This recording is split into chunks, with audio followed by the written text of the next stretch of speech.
அனிதா சம்பத் இவங்கள வந்து எல்லாருக்குமே தெரியும். இவங்க வந்து நியூஸ் ரீடரா மீடியாவுல அறிமுகமானாங்க. அதுக்கப்புறம் பார்த்தீங்கன்னா, பிக் பாஸ் வீட்டுக்குள்ள போனாங்க. குக் வித் கோமாளி அப்படின்ட்டு இப்போ ஓரளவுக்கு நல்ல ஃபேம்ல இருக்கிறாங்க. அது மட்டும் இல்லாம சோஷியல் மீடியால ரொம்ப ஆக்டிவா இருப்பாங்க அனிதா சம்பத்.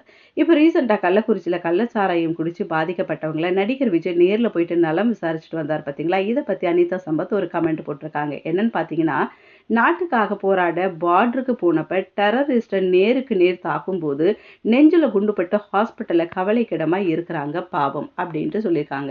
அவங்க என்ன சொல்ல வராங்கன்னு பார்த்தீங்கன்னா, இவங்கள கள்ளச்சாராயம் குடிச்சிட்டு ஹாஸ்பிட்டல்ல அட்மிட் ஆகியிருக்கிறவங்கள போய் நீங்க நேர்ல பார்க்க போயிருக்கீங்களே, இவங்கலாம் என்ன நாட்டுக்காக குண்டடிபட்டுட்டா ஹாஸ்பிட்டல்ல அட்மிட் ஆயிருக்கிறாங்க.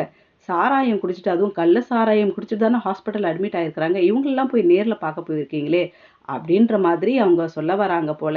ஏன் இவ்ளோ பில்டப்லாம் தர்றீங்க இந்த ஒரு விஷயத்துக்கு? அப்படின்ற மாதிரியும் அவங்களுடைய தரப்புல இருந்து அவங்களுடைய கருத்துக்கள வந்து ஷேர் பண்ணியிருக்கிறாங்க.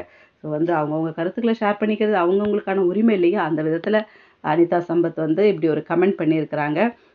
பலி எண்ணிக்கை அதிகமா தான் போயிட்டுருக்கு. கள்ளக்குறிச்சி கள்ளச்சாராயம் விஷயம்.